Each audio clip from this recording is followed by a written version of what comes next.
Okay dear students, तो चलिए chapter number 3 के हिंदी रिवीजन को एक बार फिर से कर लेते हैं।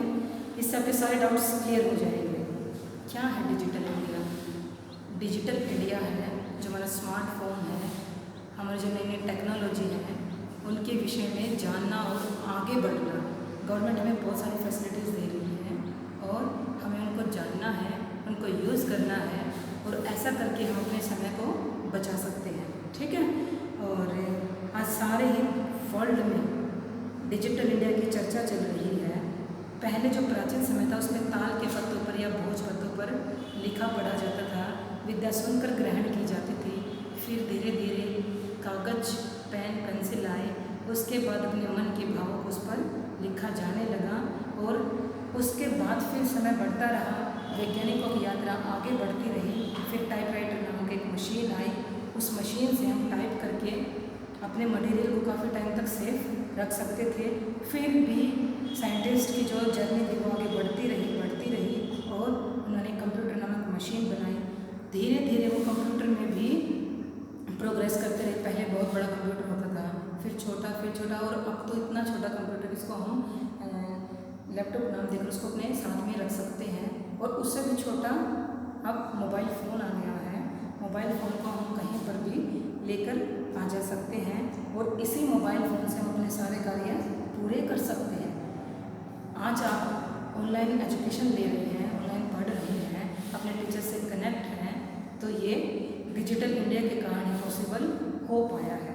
मोबाइल से आप हॉस्पिटल्स की फ़ी पेमेंट कर सकते हैं, आप अपना फ्रूट्स खरीद सकते हैं, वेजिटेबल्स खरीद सकते हैं, आप अपनी स्कूल की फ़ीस दे सकते हैं और मोबाइल से ही आप अपने फ्रेंड्स के साथ बात कर सकते हैं।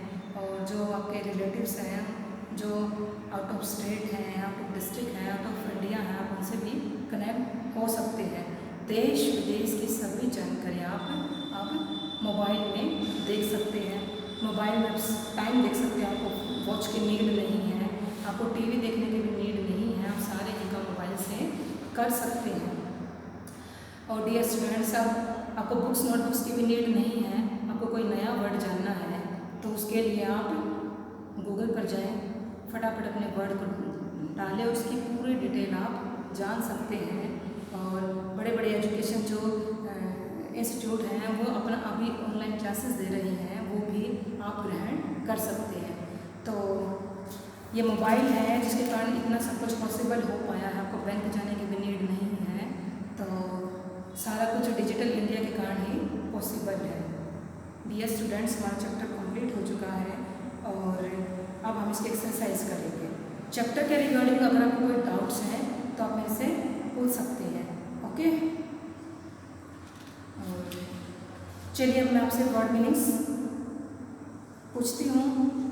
एक पहले आप एक बार फिर से मेरे साथ वर्ड मीनिंग्स की रीडिंग करें। फटाफट आप रीडिंग कीजिए। जिज्ञासा, जानने की इच्छा। उत्पद्यते, उत्पन्न होता है या होती है। परिवर्तनी काले, परिवर्तन के समय में। अनंतरम, बाद में। कर्गदस्य, कागज का। प्रविधि, तकनीक या विधि।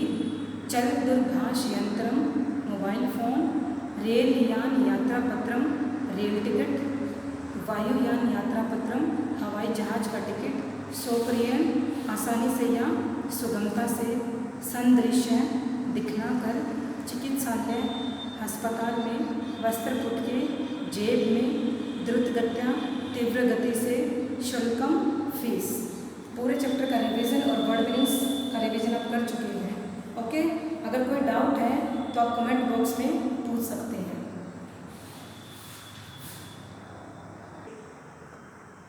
डियर स्टूडेंट्स, चैप्टर का हिंदी अनुवाद आपने कंप्लीट कर लिया है, वर्ड मीनिंग्स की भी रीडिंग की है। अगर अभी कोई डाउट है तो आप कमेंट बॉक्स में पूछ सकते हैं। मुझे उम्मीद है ये चैप्टर आपको कंप्लीट हो गया होगा और अच्छे से समझ आ गया होगा।